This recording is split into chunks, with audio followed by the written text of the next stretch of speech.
તો એના એમસીક્યુ આપણે જોઈશું બેટા.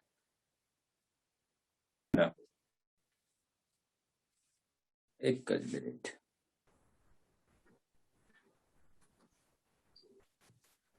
ચાલો હવે અહીંયા જુઓ. પહેલા સવાલ જોઈએ.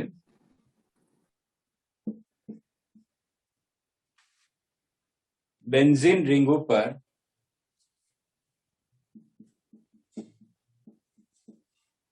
N ડબલ બોન્ડ NCl આપણને આપેલું છે, એટલે કે બેન્ઝીન ડાયઝોનિયમ ક્લોરાઇડ.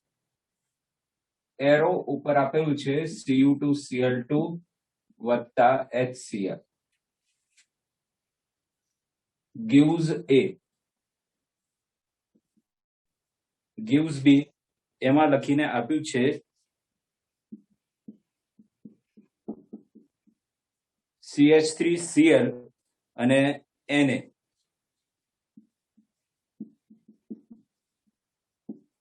સૂકો ઈથર. એમાંથી આપ્યું છે C+D. ઓકે, એમાં લખ્યું છે 2Cl2 અને FeCl3. તો આ દરેક સંયોજનના નામ તમારે જણાવવાના છે બેટા. બરાબર? ચાલો.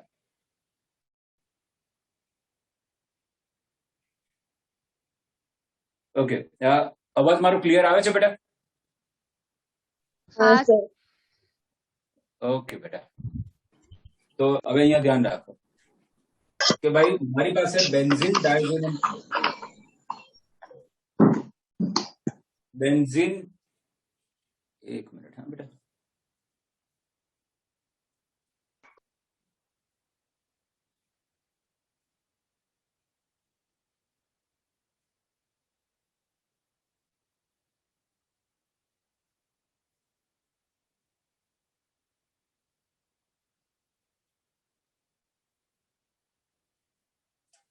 ઓકે, બેન્ઝીન ડાયઝોનિયમ ક્લોરાઇડ છે. બેન્ઝીન ડાયઝોનિયમ ક્લોરાઇડની Cu2Cl2 અને HCl સાથે પ્રક્રિયા કરીએ, ક્યુપ્રસ ક્લોરાઇડ અને HCl, તો આ પ્રક્રિયા સેન્ડ-મેયર પ્રક્રિયા તરીકે ઓળખાય છે. સેન્ડ-મેયર પ્રક્રિયા હોય તો સેન્ડ-મેયર પ્રક્રિયામાં થશે શું? N2 દૂર થશે, પછી અહીંથી Cl H સાથે જશે અને આ વધેલો Cl આ બેન્ઝીન સાથે જોડાશે, એટલે એ તરીકે આપણને મળશે ક્લોરોબેન્ઝીન. હવે ક્લોરોબેન્ઝીનમાં તમે CH3Cl અને સોડિયમ ધાતુ સાથે સૂકા ઈથરની હાજરીમાં પ્રક્રિયા કરાવો તો આ વુડ-સ્પિટિક પ્રક્રિયા થઈ. વુડ-સ્પિટિક પ્રક્રિયા હોય એટલે ત્યાં આપણે ભણી ચૂકેલા છે કે આ રહ્યો ક્લોરોબેન્ઝીન, આ છે CH3Cl, 2 મોલ સોડિયમ સાથે પ્રક્રિયા કરાવો, NaCl દૂર થાય, NaCl દૂર થઈને આપણને નિપજ તરીકે મળે ટોલ્યુઇન, એટલે બી તરીકે આપણને મળશે ટોલ્યુઇન. હવે એનું ક્લોરિનેશન કરીએ છીએ બેટા. તો ક્લોરિનેશન ટોલ્યુઇન નું કરીએ તો CH3 ઓર્થોપેરા નિર્દેશક છે. ઓર્થોપેરા નિર્દેશક છે એટલે ધારો કે C તરીકે આપણને ઓર્થો સમઘટક મળતો હોય તો ક્લોરિનેશન થી Cl દાખલ થાય, એ ઓર્થો સ્થાન ઉપર દાખલ થશે વત્તા પેરા સ્થાન ઉપર દાખલ થશે બેટા. આમ આપણને નિપજમાં A, B, C અને D જે જુદા જુદા સંયોજનો છે એ આપણને મળી ગયા. બરાબર છે?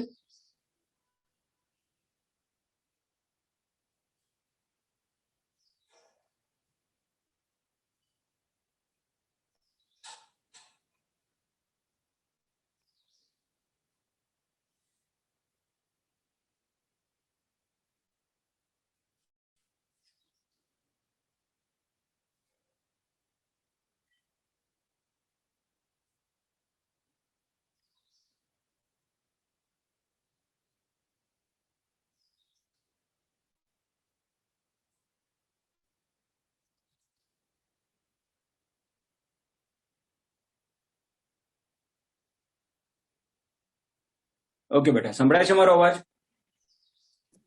હા સર. ઓકે, તો આ ક્વેશ્ચનમાં ખ્યાલ આવી ગયો બેટા?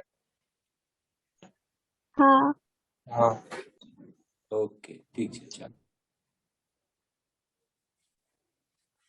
આ લખી નાખો પહેલા.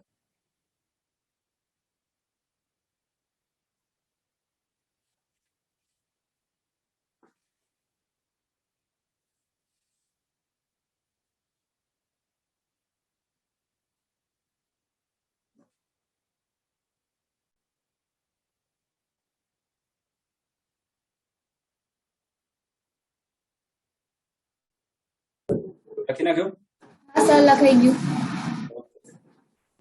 છે ને બેટા? આજે થોડુંક આવું ઝાંખું દેખાશે, તકલીફ પડશે, કારણ કે લાઇટ ને એવું કશું નથી ને બેટા, એટલે જે જગ્યાએ કદાચ ના વંચાતું હોય તો મને પૂછી લેજો, હું કહી દઈશ બેટા. ઠીક છે?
ચાલો હવે અહીંયા ધ્યાન રાખો બેટા.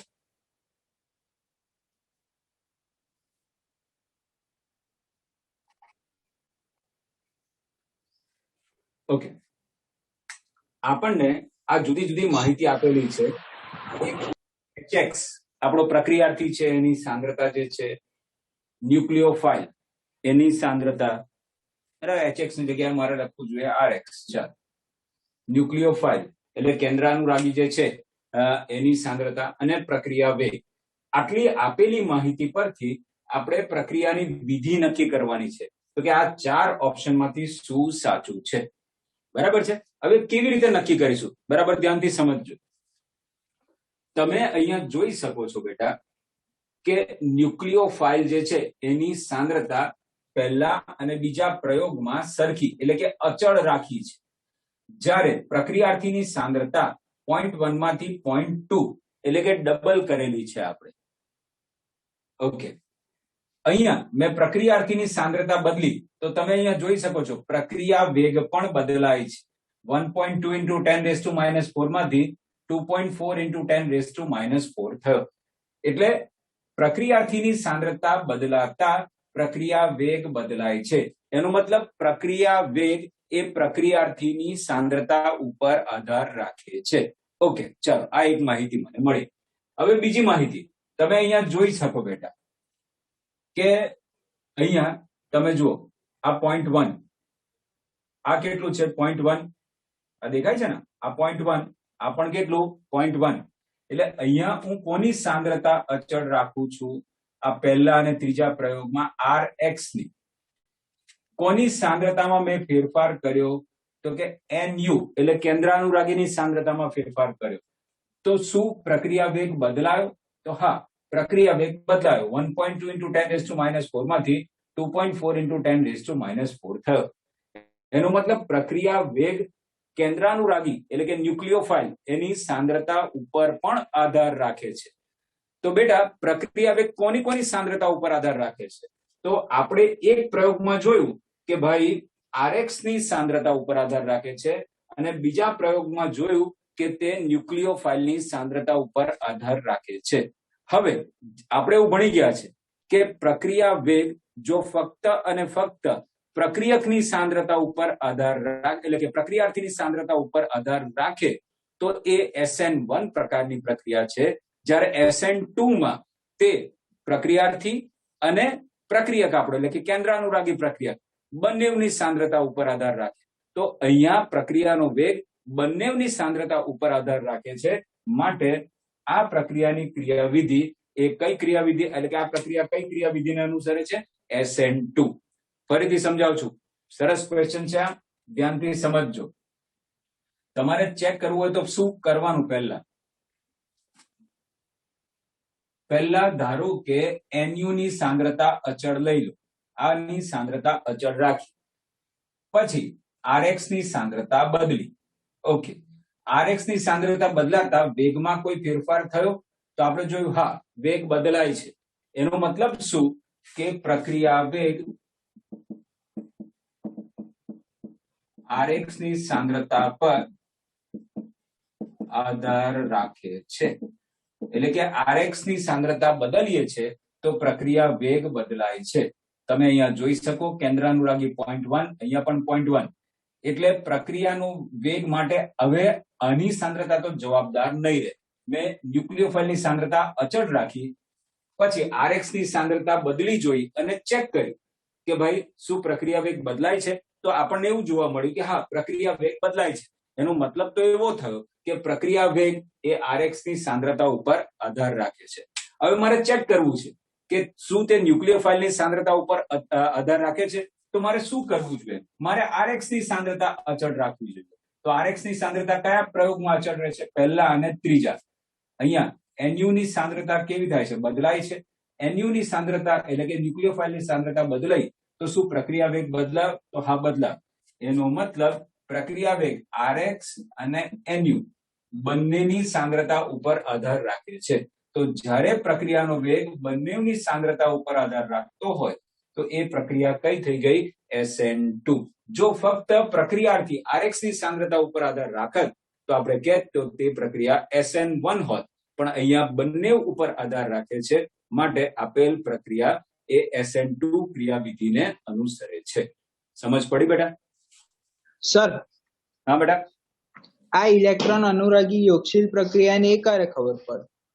ઓકે, હવે અહીંયા થાય છે શું બેટા? કોનું વિસ્થાપન કરો છો? અહીંયા કોણ હુમલો કરે છે બેટા?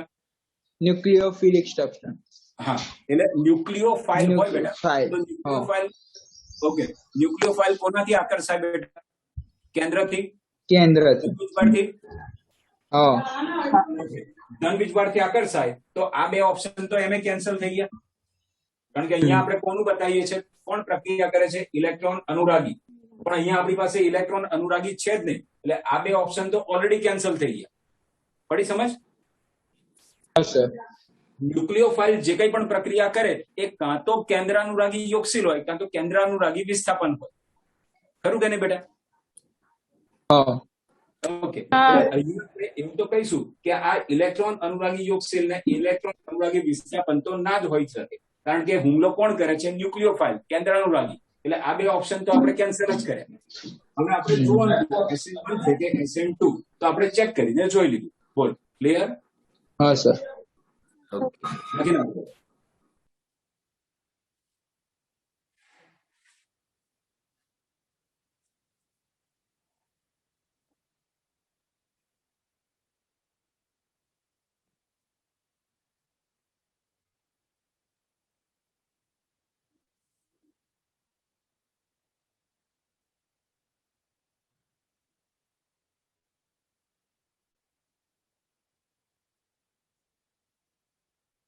લખાઈ જાય એટલે કહેજો બેટા.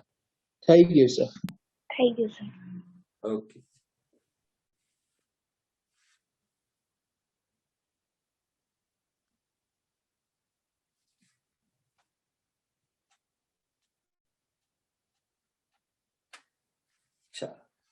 હવે એક ઓર સરસ સવાલ છે, અણુ સૂત્ર C4H9Br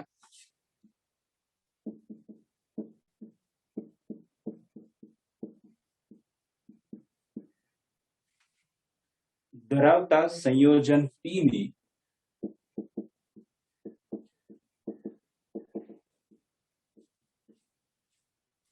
એ સંયોજન P ની જલીય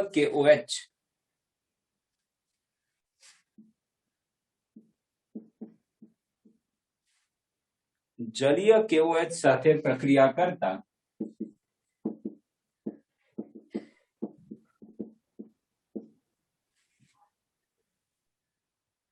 ફક્ત સંયોજન P ની સાંદ્રતા ઉપર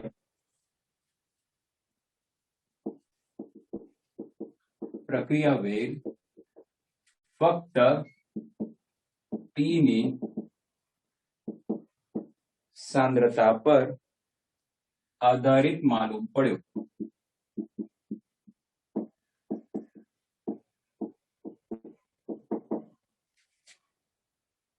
આ સંયોજનના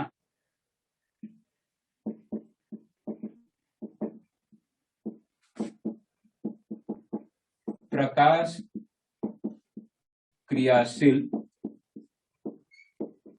સમઘટક Q ની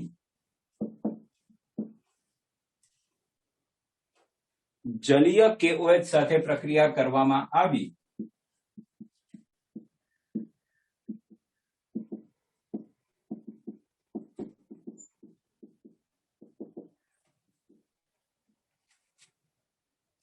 ત્યારે પ્રક્રિયા વેગ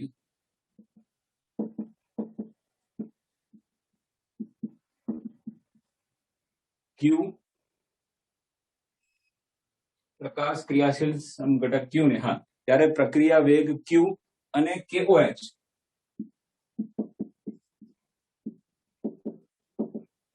બંનેની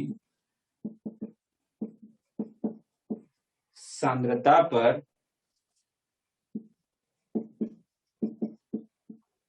આધારિત માલુમ પડ્યો. P અને Q ના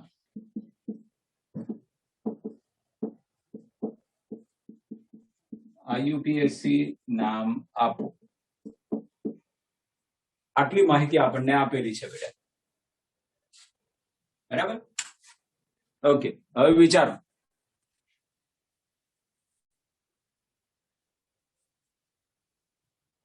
આનો મતલબ શું નીકળે ધ્યાનથી જુઓ બેટા. આપણી પાસે C4H9Br વાળા જુદા જુદા સંયોજનો શક્ય બને બેટા. એક તો આ એક આ થયું,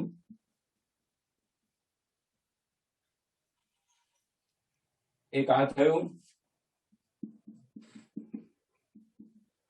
એક આ થયું અને આ ચાર સંઘટકો C4H9Br વાળા હોઈ શકે. હવે આ ચાર માંથી કયો P છે ભગવાન જાણે, પણ અહીંયા શું કીધું છે કે C4H9Br ધરાવતા સંયોજન P ની જલીય KOH સાથે પ્રક્રિયા કરાવીએ તો પ્રક્રિયા વેગ એ ફક્ત P ની સાંદ્રતા ઉપર આધાર રાખે છે બેટા. ફક્ત P ની સાંદ્રતા ઉપર આધાર રાખે એનો મતલબ પ્રક્રિયાનો વેગ જ્યારે ફક્ત પ્રક્રિયાર્થીની સાંદ્રતા ઉપર આધાર રાખે તો તે SN1 ક્રિયાવિધિને અનુસરે. એ કઈ ક્રિયાવિધિને અનુસરે? SN1. એટલે એટલી તો આપણને ખબર પડી ગઈ કે આ જે કંઈ પણ સમઘટક છે એ SN1 ક્રિયાવિધિને અનુસરતો હશે. ક્લિયર આટલું? હા સર. આપણા મગજમાં એટલું આવી ગયું કે અહીંયા આપણને સ્પષ્ટપણે કહી દીધું છે કે પ્રક્રિયા વેગ, અહીંયા ખાસ ધ્યાનમાં રાખવાનું બેટા, પ્રક્રિયા વેગ ફક્ત P ની સાંદ્રતા ઉપર આધારિત છે. એટલે જ્યારે તે પ્રક્રિયાર્થીની જ સાંદ્રતા ઉપર આધારિત હોય તો તે SN1 ક્રિયાવિધિને અનુસરે છે. હવે SN1 ક્રિયાવિધિમાં કયો પદાર્થ સૌથી બેસ્ટ ક્રિયાશીલતા બતાવે બેટા? 3 ડિગ્રી વાળો. આપણા મગજમાં ઉતરી ગયું કે કયું હશે આ ચાર માંથી? છેલ્લું. આ 3 ડિગ્રી છે. એટલે આટલું આપણા મગજમાં ઉતરી ગયું કે આપણું સંયોજન P એ કયું હશે? આ છેલ્લું. ક્લિયર આટલું? કારણ કે આ 3 ડિગ્રી બનાવશે ને બેટા. બીઆર ધરાવતો હા, કાર્બન સર. બીજા કેટલા કાર્બન સાથે જોડાયેલો છે? 3. ઓકે, એટલે આપણા એક પ્રશ્નનો તો જવાબ મળી ગયો કે પી આ હોઈ શકે. હવે શું કે છે? આ જ સંયોજનના બાકીના 3 સમઘટકો છે, પણ આ સંયોજનનો કયો સમઘટક લેવાનો છે? પ્રકાશ ક્રિયાશીલ સમઘટક. તો આ સંયોજનના 3 સમઘટક છે બેટા, એમાંથી પ્રકાશ ક્રિયાશીલ કયો છે?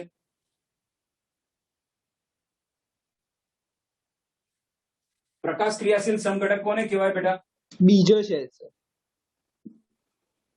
આ બાજુ. કેવી રીતે ખબર પડી? એની ચારે બાજુ જુદા જુદા કિરાલ કાર્બન હાજર છે એટલે. હા, એમાં કિરાલ કાર્બન આપણને જોવા મળે છે. જુઓ તમે, CH3, Br, H અને આ ચારે ચાર જુદા છે, એટલે આનો આ પ્રકાશ ક્રિયાશીલ સમઘટક થયો બેટા. હા પડી સર. સમજ? ઓકે ઓકે, આ બંને તો પ્રકાશ ક્રિયાશીલ છે જ નહીં. હા. ઓકે, એટલે આપણા મગજમાં હવે ઉતરી ગયું કે પ્રકાશ ક્રિયાશીલ સમઘટક કીધું છે Q. એ Q ની જલીય KOH સાથે પ્રક્રિયા કરવામાં આવી ત્યારે તે પ્રક્રિયા વેગ Q અને KOH બંનેની સાંદ્રતા ઉપર આધાર રાખે છે. બંનેની સાંદ્રતા ઉપર આધાર રાખે તો તે કઈ ક્રિયાવિધિને અનુસરે? SN2. SN2. બરાબર છે. SN2 બેસ્ટ કોના માટે? આમ તો 1 ડિગ્રી. CH3 માટે સૌથી બેસ્ટ, પછી 1 ડિગ્રી, પછી 2 ડિગ્રી. પણ અહીંયા આપણને એવું સ્પષ્ટપણે કે કેટલાક આપણને એવું કે સર 1 ડિગ્રી તો આ બે છે, પણ આપણને એવું કહેવામાં જ આવેલું છે કે આપણે જે પદાર્થ પી છે એનો હવે જે સમઘટક છે એ કયો સમઘટક આ પ્રક્રિયામાં ભાગ લે છે? તો કે પ્રકાશ ક્રિયાશીલ સમઘટક.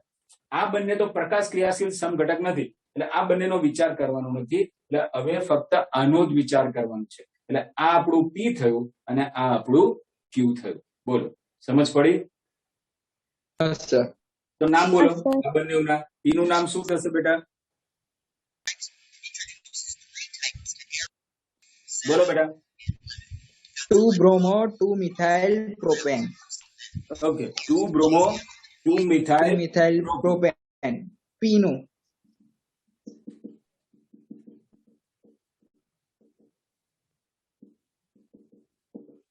ઓકે, આ આપણું પી. અને ક્યુ નું નામ શું થશે બેટા? 2 બ્રોમો બ્યુટેન. બરાબર, 2 બ્રોમો બ્યુટેન. ચાલો, ક્વેશ્ચન સમજ પડી બેટા? સર. હા સર. ઓકે, લખી નાખો. જેને ખ્યાલ ના આવે પૂછી લો બેટા ફરી.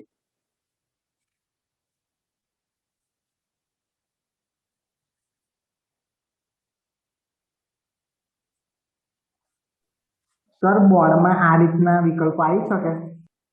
કયા રીતના બેટા? આ તમે આ ચલો તે હા, પૂછે બેટા. પણ આ JEE ટાઈપ ક્વેશ્ચન વધારે થયો બેટા.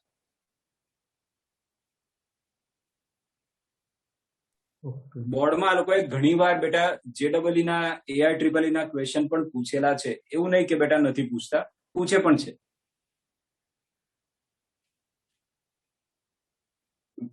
વિકલ્પ લખી દઉં અહીંયા? ના સર, વિકલ્પ ચાલશે. ના સર, ચાલશે. ચાલશે ને? ઓકે.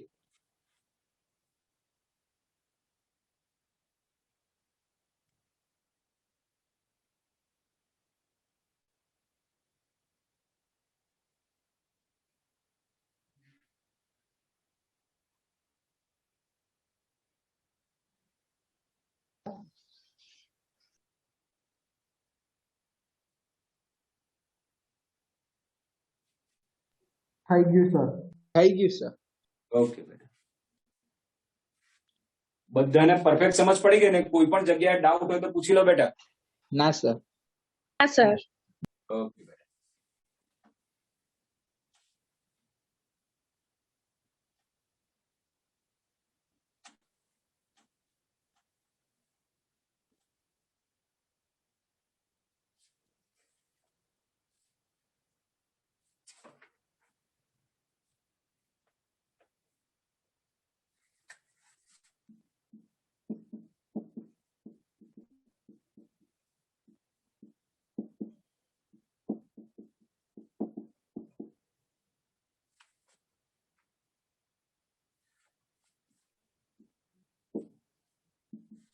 જ્યારે 32.25 ગ્રામ ઇથાઇલ ક્લોરાઇડનું ડિહાઇડ્રો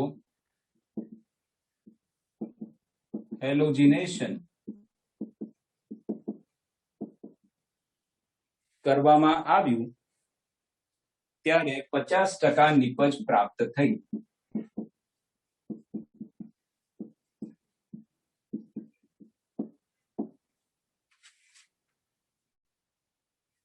તો પ્રાપ્ત થયેલી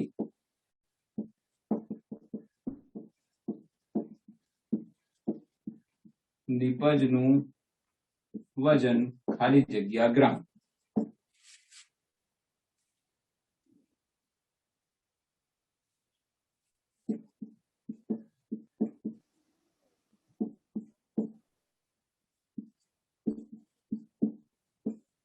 ચાલો બોલો બેટા, કેવી રીતે કામ કરીશું? પહેલા પ્રક્રિયા બરાબર, તો શું લખાવું? ચાલો લખજો બેટા. C2H5Cl. હા, અથવા હું CH3CH2Cl લખું. ડિહાઇડ્રો હેલોજિનેશન એટલે આલ્કોહોલિયા KOH.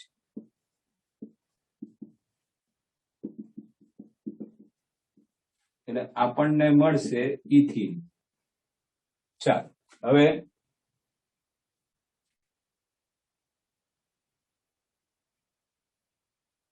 સર મોલ ગણવા પડશે ઇથાઇલ એક ક્લોરાઇડ. સિમ્પલ રસ્તો બતાવી દો, એક સિમ્પલ રસ્તો બતાવી દો બેટા. પહેલા આનું મોલર દળ શોધી નાખો. CH3CH2Cl એનું મોલર દળ કેટલા કાર્બન? તો કે 2 કાર્બન.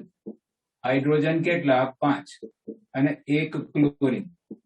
2 × 12 5 × 1 અને Cl નું મોલર દળ છે 35.5. કેટલું થાય છે એવું કહો છો મને? 62.5. 64.5. કેટલા છે? 64.5. ચાલો આનું મોલર દળ શોધી નાખ્યું. એવી રીતે આનું મોલર દળ ઇથિન નું 28.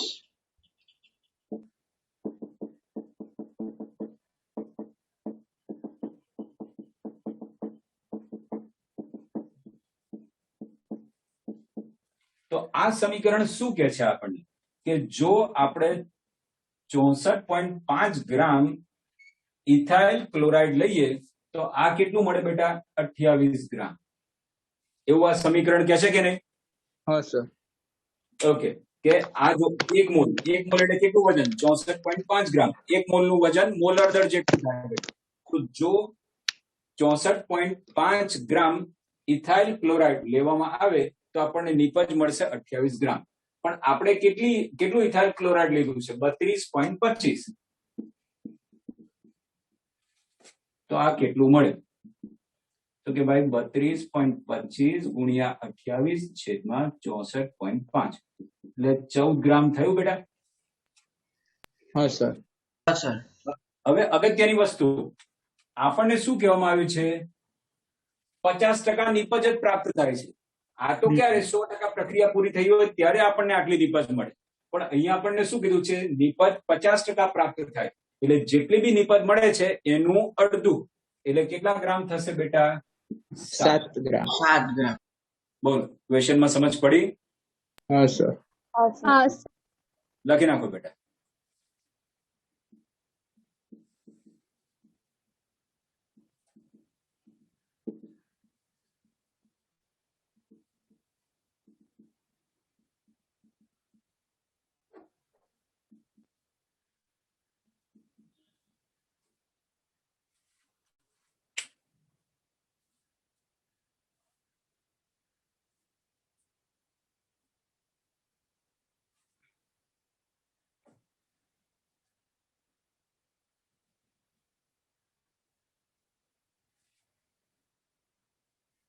લખાઈ ગયું સર. લગાઈ ગયું? Okay done. ઓકે.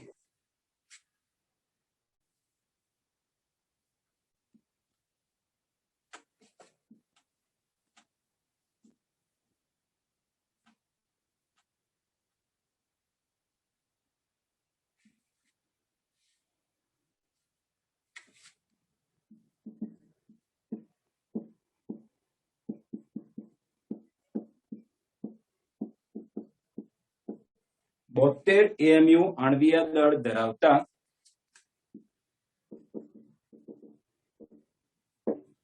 આલ્કેનનું પ્રકાશીય ક્લોરિનેશન કરતા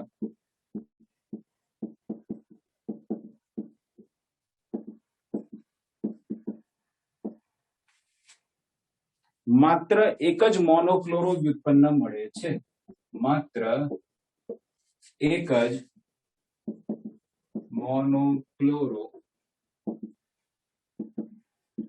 વ્યુત્પન્ન મળે છે. તો આ આલ્કેનનું નામ શું?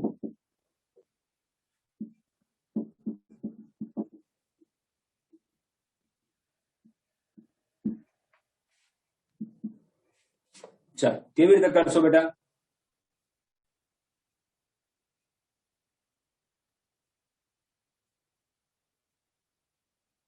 કોઈ આઈડિયા? પહેલા કોઈ સર પ્રક્રિયા લખશું. વિચારવું પડશે બેટા કે મારો આલ્કેન કયો હોઈ શકે, કારણ કે આપણને મોલર દળ આપી દીધું છે. કેટલું છે? 72. તો 72 મોલર દળ ધરાવતો અથવા આણ્વીય દળ ધરાવતો આલ્કેન કયો હોઈ શકે તે વિચારવાનું બેટા.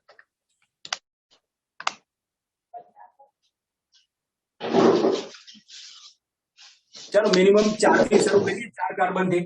4 કાર્બન વાળો આલ્કેન કયો થાય? પેન્ટેન થશે, પેન્ટેન. હા, C5H12. આ તો તમે જો મોલર દળ નીકાળો બેટા 4 + 5 10 કૌંસમાં 1 તો 48 ને 10 58 થાય. એટલે આ તો નહીં, આપણે તો કેટલું મોલર દળ જોઈએ છે બેટા? 72. અહીંયા તમે જુઓ તો 5 × 12 12 × 1 આ 5 કાર્બન ઇન્ટુ એનું મોલર દળ, 12 હાઇડ્રોજન ઇન્ટુ હાઇડ્રોજન નું મોલર દળ 1 એટલે કેટલું થશે? 60 ને 12 72 થશે બેટા. એટલે આપણો પદાર્થ, આપણો આલ્કેન કયો છે? પેન્ટેન છે. ચાલો આટલી સમજ પડી? હા સર. હવે પેન્ટેન ના કયા કયા સમઘટકો શક્ય બને બેટા? બોલો જોઈ. N pentane. એન પેન્ટેન બરાબર. પછી બીજું બેટા આઇસોપેન્ટેન. કેવી રીતે લખવાનું મેં કીધું?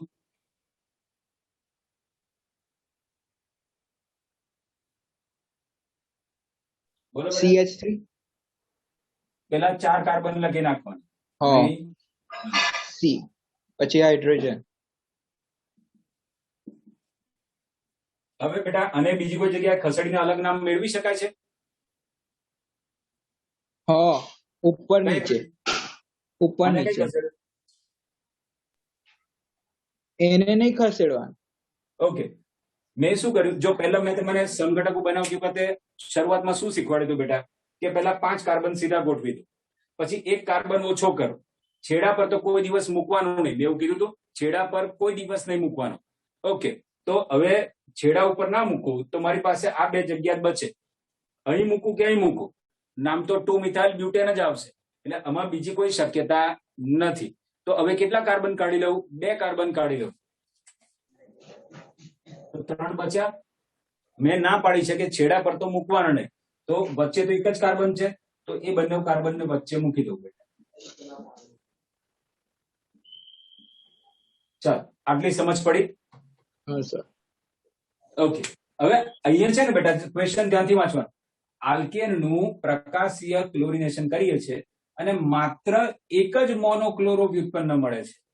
એટલે ક્લોરિનેશન કરશો તો આપણને એક જ પ્રકારની નીપજ મળવી જોઈએ, એક કરતા વધારે પ્રકારની નીપજ ના મળવી જોઈએ.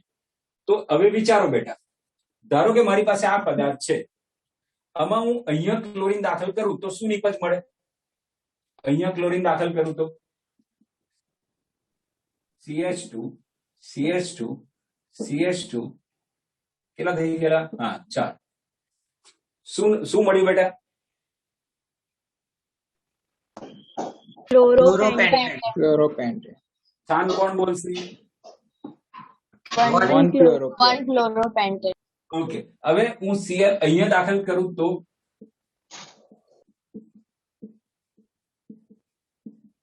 ટુ ક્લોરોપેન્ટેન. ઓકે, તો શું મને એક જ નીપજ મળી? ના. એક કરતા વધારે મળી? હો એટલે આના પર તો ચોકડી માર દો. સર છેલ્લું આવશે. ઓકે, બરાબર છે. હવે એવી રીતે બેટા બધામાં ચેક કરવાનું. માની લો હવે આમાં ચેક કરો, આમાં ચેક કરું.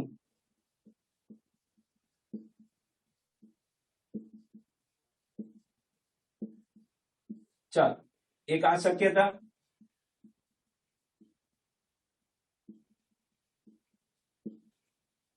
આમ તો વધારે શક્યતા થાય, પણ આપણે તો એવું જોવાનું, જો એક કરતા વધારે મળે એટલે એના પર તો ચોકડી માર દેવાની.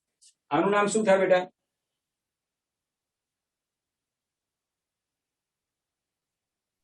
2-chloro 2-methyl 2-chloro 3-methyl એનું ઉપર વાળાનું કે નીચે વાળા? હા હા 1-chloro હા 1-chloro 3-methyl butane. બરાબર. 1-chloro 3-methyl butane. અને આનું શું થાય બેટા? 2-chloro 3-methyl butane. હા, એટલે આમાં પણ એક કરતા વધારે તો મળે જ છે. હવે આગળ હું ચેક જ નહીં કરું, ગમે તેટલા બનતા હોય, પણ એક કરતા વધારે મળ્યા એટલે આના ઉપર બી ચોકડી માર દો. હવે અહીંયા જોઈએ બેટા, ધારો કે અહીંયા હું વિસ્થાપન કરું તો શું નામ મળે બેટા?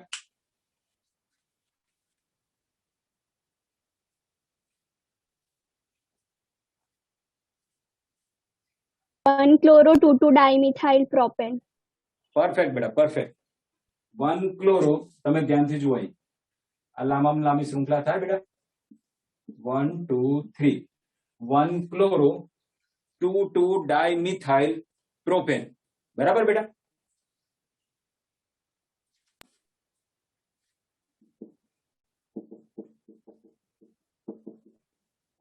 હવે ધારો કે અહીંયા જગ્યાએ આ જગ્યાએ ક્લોરિનેશન કરું તો આનું નામ શું થાય?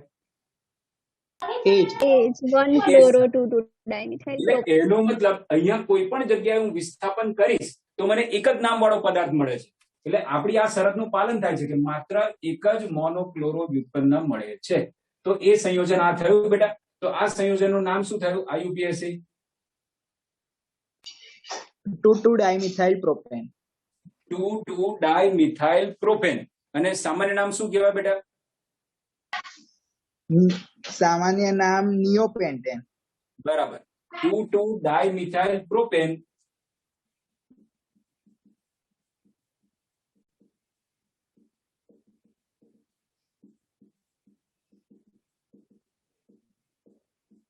અથવા નિયોપેન્ટેન. બોલો, ક્લિયર? સર સીધું પેન્ટેન હા, લખેલો સર. ના ચાલે હે ને આમાં? હા, નહીં ચાલે બેટા. ખ્યાલ આવ્યો? હો. ઓકે, લખી નાખો બેટા.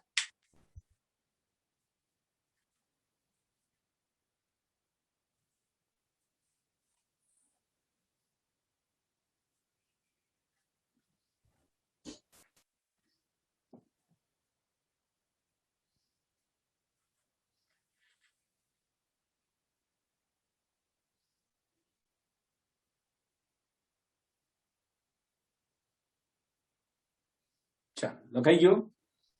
Okay done. હા સર. કોઈને બાકી નહીં ને? હા સર. Okay.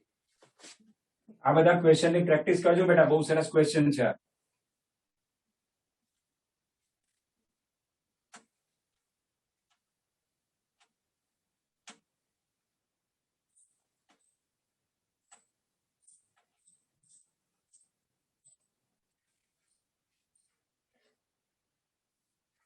હવે મારી પાસે 3 સંયોજન છે. એક તો છે સાયક્લોહેક્સાઇલ ક્લોરાઇડ અથવા ક્લોરોસાયક્લોહેક્સેન. બીજું છે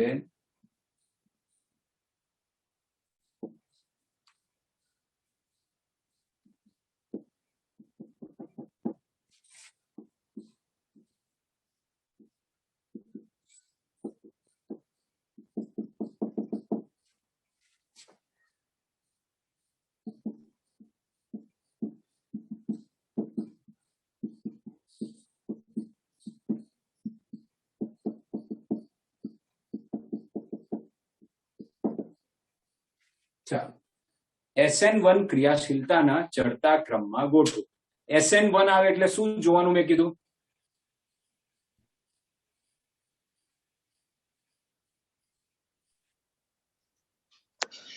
ના એવું નહીં બેટા. SN1 ની ક્રિયાશીલતા માટે શું કેટલા કીધું? ડિગ્રી કાર્બન છે? કેટલા ડિગ્રી? કેટલા ડિગ્રી કાર્બન? કાર્બોકેટાયનની સ્થિરતા. હા, કાર્બોકેટાયનની સ્થિરતા.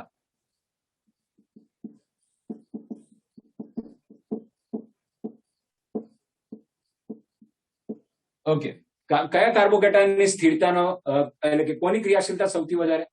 3 ડિગ્રી. સ્થિરતા 3 ડિગ્રી કાર્બોકેટાયન, પછી 2 ડિગ્રી, 2 ડિગ્રી, પછી 1 ડિગ્રી, અને પછી CH3+. બરાબર બેટા? હા સર. ચાલો, આ કેટલા ડિગ્રી છે?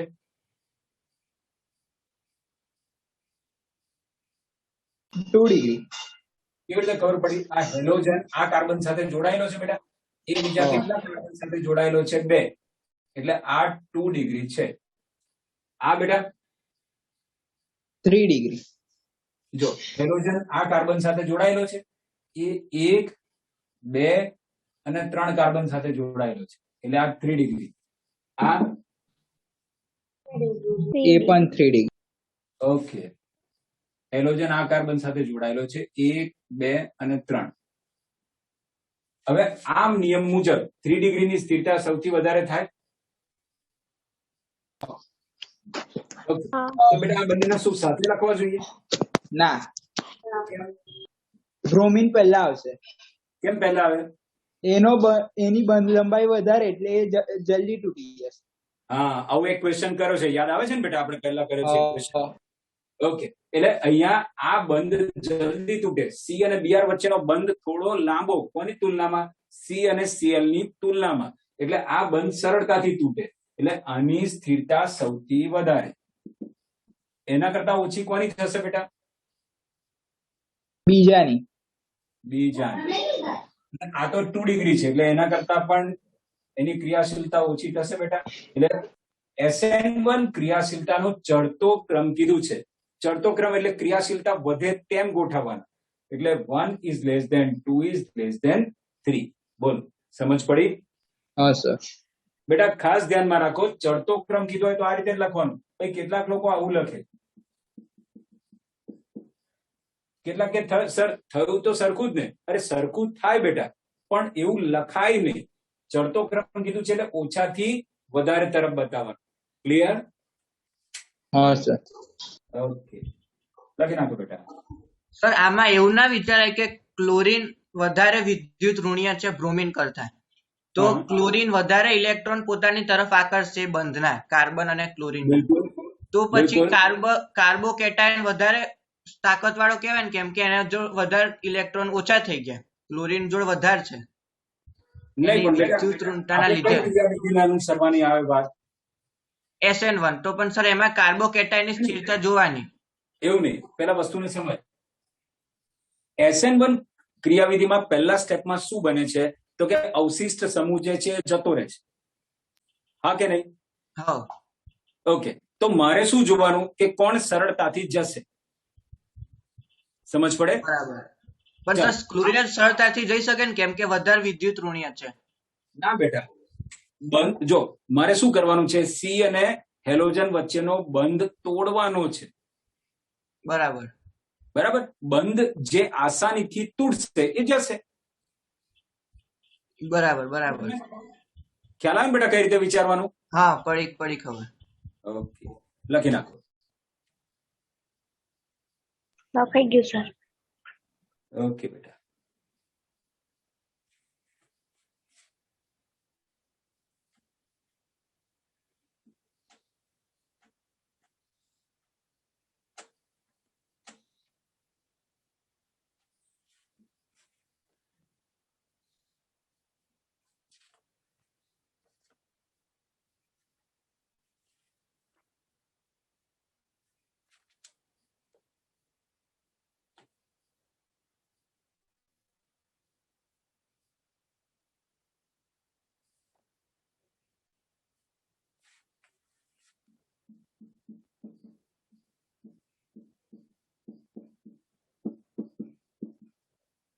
C4H8O સૂત્ર ધરાવતું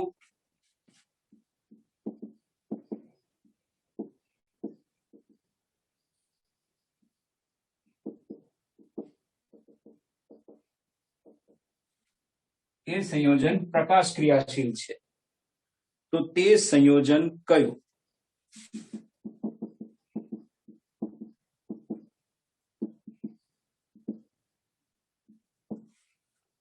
ઓપ્શન આપેલા છે.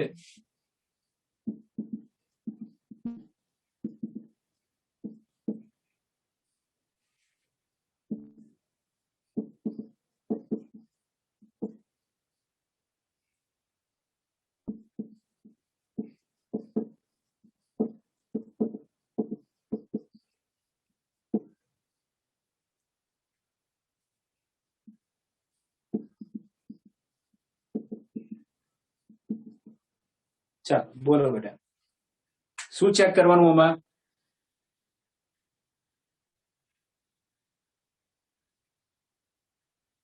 બોલો બેટા. કિરાલ કાર્બન છે કે નહીં? બસ આપણે એટલું જ ચેક કરવાનું છે, કિરાલ કાર્બન છે કે નહીં. હું બંધારણ દોરું બેટા.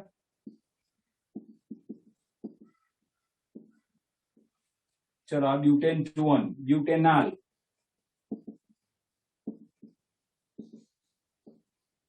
પછી 2 મિથાઇલ પ્રોપેનાલ,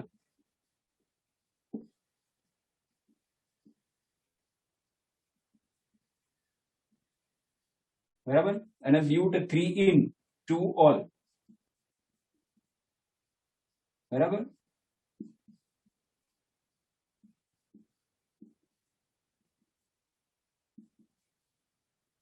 ચાલો બોલો બેટા.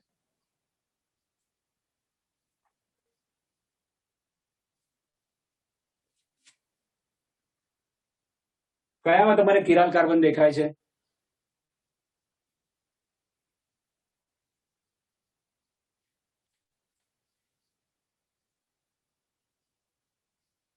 એક એક કરીને ચેક કરતા જાઓ. છેલ્લામાં.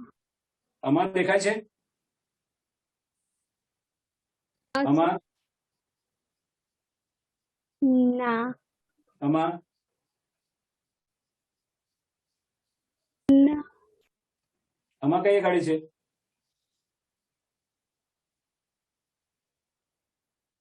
અહીંયા બેટા આ કાર્બન પર તો બે સેમ ના ગયા હાઇડ્રોજન. ના એમ. હા. એક પછી એક છે ને બધા ચેક કરતા જાઓ. આ કાર્બન પર કેવું છે? 3 સમાન આવી ગયા. ચલો આ નહીં. આ કાર્બન પર તો ભાઈ દ્વિબંધ છે, ભૂલી જાઓ. આ કાર્બન પર 2 હાઇડ્રોજન 2 સેમ આવી ગયા નહીં. આ કાર્બન પર 3 હાઇડ્રોજન 3 સેમ આવ્યા, એટલે પહેલું કેન્સલ. આ કાર્બન પર 3H સમાન નહીં. આ કાર્બન પર 2H સમાન થઈ ગયા નહીં. આ કાર્બન પર 2H સમાન નહીં. આલ્ડીહાઇડ તો એક આખો અલગ સમૂહ છે. આના ઉપર 3 સમાન, આ નહીં.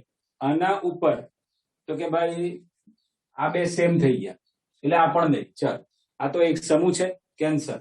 હવે અહીંયા જુઓ, અહીં તો દ્વિબંધ છે, એટલે આ ભૂલી જાઓ. આના ઉપર ચેક કરો તો કે આ 1, આ 2, આ 3 અને આ 4. પડી સમજ બેટા? હા સર. આ 4 જુદા થઈ ગયા ને. આ સંયોજન કેવું બની ગયું બેટા? પ્રકાશ ક્રિયાશીલ.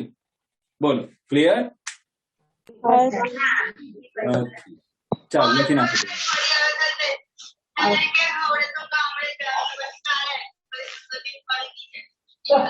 તમારા લોકો તો ઘરમાં આવું છે.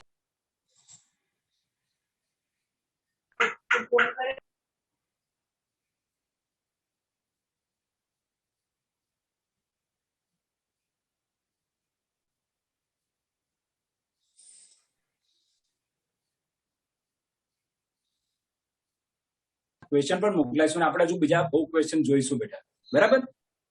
તમે લેક્ચર નથી મોકલાયા? મોકલાય ને બેટા, મેં કીધું તો ખરું, મોકલાઈ દીધા છે મેં. નથી આયા. અહીંયા તો નહીં આયા. હા સર નહીં આયા. સર ફરી એકવાર વાત કરતો બેટા. હા.